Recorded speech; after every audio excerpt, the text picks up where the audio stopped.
So this episode of Alice and Zouroku was a really interesting one because for the first little bit there, like around the first half, I was actually thinking we were watching a flashback, maybe the kind of like origins of Sana's power or something like that. Just the way they were framing it, it definitely felt like we were watching the past. And then to see them like cross paths with the twins and then you realize, oh, this was all present day. That was actually a really interesting technique, and I'm not sure if it was intentional to make you kind of question if it was in the past or if it was in the present, but it was a really interesting thing because when I was watching it, just everything about the framing, the techniques they're using, even some of the shading in certain scenes, like with the way they were shading things. Now, I know some of it was due to her power, this character Hana's power, where she literally has the ability to control people, and they would go like kind of like black and white on the characters that she was controlling, but just a lot of the way they were framing it, I was like, this definitely feels like the past. And then the realization that, oh, we're actually in the present, it was a little disappointing in the sense because I had my expectations set on, oh, we're gonna see the origins of Sana's power, but it was still really cool because then we ultimately got the confrontation between Sana and her, and Sana kind of snapping and going into child mode and trying to attack her with a giant Santa Claus. So it's rewarding, but it was disappointing all at the same time. But I thought this episode overall was quite interesting. It definitely had a bit more of a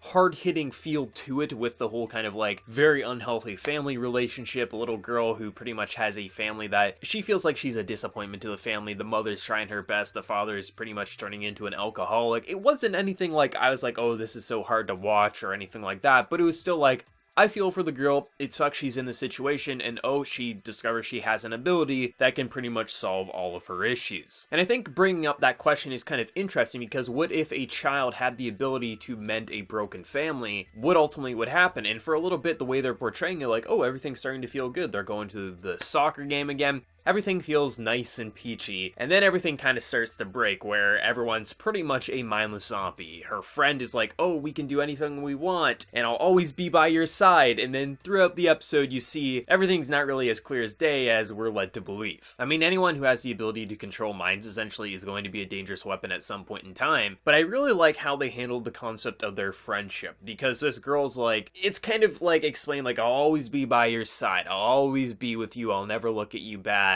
But at the very end, she's like begging Sana to kind of free her of her ability so that they can go home. And there's this look on Hana's face of like, she was lying. She doesn't want me to have this power. And it's this realization that kind of shatters her, but then also to see how upset Sana is because Sana isn't affected by her ability. So she's been just kind of alone for a short amount of time, not knowing what's happening to her friends and family. So it's both the realization that her friend doesn't want her to have this ability, but also the realization that her ability is something that's hurting others. And I love how it kind of comes full circle and how much it kind of shatters her. And I'm really going to be interested how they progress this like specific character. If she's going to be a very important role, if she's going to maybe only reappear like one more time, if at all. But I think the concept of their friendship, as you kind of see it slowly throughout the episode of like her friend's like, I guess I'll have this crepe and whatnot. Like she's slowly kind of like doing what her friend wants, but ultimately you can tell she's not really that okay with her having this ability and her kind of making everyone into mindless zombies. And I think how they kind of handled this concept was actually really good, and that's kind of what sold me on the episode. Of course, we had some more cute stuff with Sana,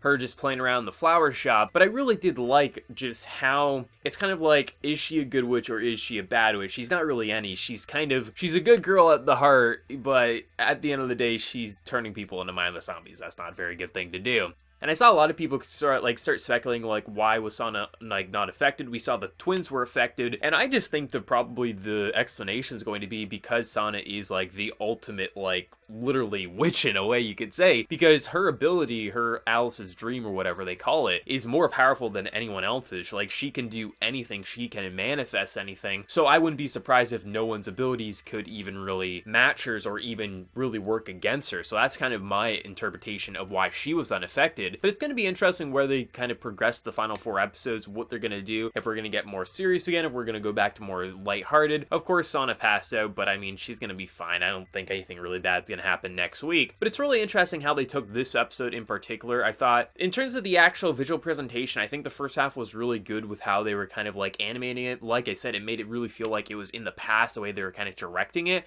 And then when we got to the second half, there was some quality drops in certain character models like Sana herself, but it wasn't anything too major, so I can't really fault it too much there, especially because we are nearing the end of the season, so these types of things are going to happen off and on. But I thought this was a pretty good episode. I mean, I'm seeing a lot of people speculate, oh my god, we're going to have such a tragic end after this episode. For me, it was just like, there was some serious stuff to it, but nothing really about it made me feel like, oh shit, everyone's gonna die or anything like that. Like, I mean, even when Sana realizes that everyone's more or less like a zombie, she's like, zombies say something, and they're like, ah, she's like, that's not what I meant. It had a lot of funny stuff to it. Sure, there was some more serious, but overall, nothing about it was really like, oh my god, this is so scary, Sana's screwed kind of a thing. More or less just, oh, this is a more serious side to the episode, but still retaining that very kind of cute charm to it. But I'm gonna be interested to see what episode 9 does next week. There's a lot of interesting things that they could do, a lot of interesting ways that they could take Sana and her not being affected by the ability, but I think it is just going to relate to, because she does have the ultimate ability, that these types of mind controls just are never going to work on her.